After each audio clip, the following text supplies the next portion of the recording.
لازم میدونم به ملت بزرگ ایران ইরানের সাথে যুদ্ধে না পেরে এক প্রকার অসহায় আত্মসমর্পণ করেছে ইসরায়েল। বহু মানুষের প্রাণহানি হলেও এক প্রকার ধ্বংসস্তূপের মাঝেই ইরান ফুটিয়েছে বিজয়ের হাসি। ইসরায়েলের পরাজয় বা যুদ্ধবিরতির পর বৃহস্পতিবার প্রথমবারের মতো জাতির উদ্দেশ্যে ভাষণ দিয়েছেন ইরানের সর্বোচ্চ নেতা আয়াতুল্লাহ আল খামেনি। খামেনি তার ভাষণে বলেছেন, বিসমিল্লাহির রহমানির রাহিম।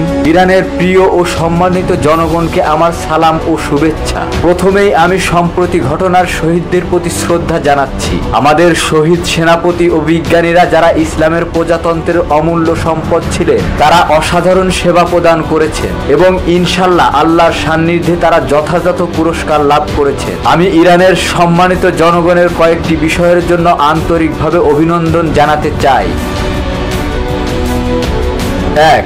মিথ্যা জায়নিস্ট শাসনের বিরুদ্ধে বিজয়। এই শাসন ব্যবস্থায় যারা নিজেদের শক্তিশালী বলে দাবি করত, ইসলামী প্রজাতন্ত্রের প্রবল আঘাতে চূর্ণ বিচূর্ণ হয়ে গেছে। তারা কখনো ভাবেনি যে ইরান এমন আক্রমণে আসতে পারে, কিন্তু সেটাই হয়েছে।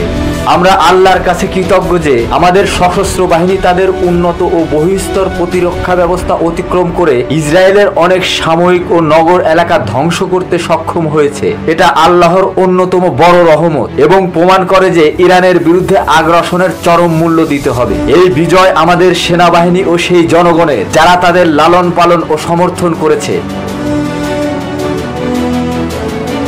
আমেরিকার বিরুদ্ধে বিজয়। চাইনিজ শাসন ব্যবস্থা ধ্বংসের মুখে পড়েছিল দেখে যুক্তরাষ্ট্র সরাসরি যুদ্ধ জড়িয়ে পড়ে, কিন্তু তারা কিছুই অর্জন করতে পারেনি। তারা আমাদের পরমাণু স্থাপনাগুলোকে হামলা চালিয়েছে, যা আন্তর্জাতিক আইনের আওতায় অপরাধ, তবুও তারা তেমন কিছুই অর্জন করতে পারেনি। আমেরিকার প্রেসিডেন্ট ঘটনাগুলোকে অতিরঞ্জিত করে নিজেদের ব্যর্থতাকে ঢাকতে চেয়েছে, কিন্তু তা সবার কাছে স্পষ্ট। এর জবাবে ইরান কাতারে অবস্থিত আমেরিকার গুরুত্বপূর্ণ ঘাঁটি আল উদেইদে জোরালো প্রতিশোধের আঘাত হানে এবং ক্ষয়ক্ষতি করে। যেসব গণমাধ্যম আমেরিকার আক্রমণকে বড় করে দেখিয়েছিল, তারা ইরানের জবাবি হামলাকে খাটো করে দেখানোর চেষ্টা করেছে, কিন্তু সেটি ছিল অত্যন্ত তাৎপর্যপূর্ণ। ইরান এই অঞ্চলে আমেরিকার ঘাঁটিগুলোকে লক্ষ্য করে আঘাত হানতে পারে, এটা সাধারণ কোনো বিষয় নয়। প্রয়োজনে আবারও তা করা হবে।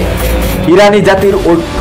ইরানের প্রায় 9 কোটিরও বেশি জনগণের মধ্যে অসাধারণ ঐক্য লক্ষ্য করা গেছে। তারা একসাথে একই সুরে কথা বলেছে, একে অপরের সমর্থন করেছে এবং সশস্ত্র বাহিনীর পাশে দাঁড়িয়েছে। ইরান তার শক্তি ও ঐক্য দেখিয়েছে, যা বিশ্বের বোঝা উচিত। এখন একটি গুরুত্বপূর্ণ বিষয়। আমেরিকার প্রেসিডেন্ট সম্প্রতি বলেছেন ইরানকে আত্মসমর্পণ করতে হবে। এটি এখন আর কেবল পারমাণবিক কর্মসূচি বা ইউরেনিয়াম সমৃদ্ধর বিষয় নয়, এটি ইরানের সম্পূর্ণ আত্মসমর্পণের দাবি। এই দাবি হাস্যকর। একটি দেশ যার রয়েছে হাজার হাজার বছরের ইতিহাস, সংস্কৃতি এবং অটুট জাতীয় দৃঢ়তা, তারা কখনোই আত্মসমর্পণ করবে না। যারা ইরানি জনগণকে জানে তারা বুঝবে এটি একটি চরম অপমান।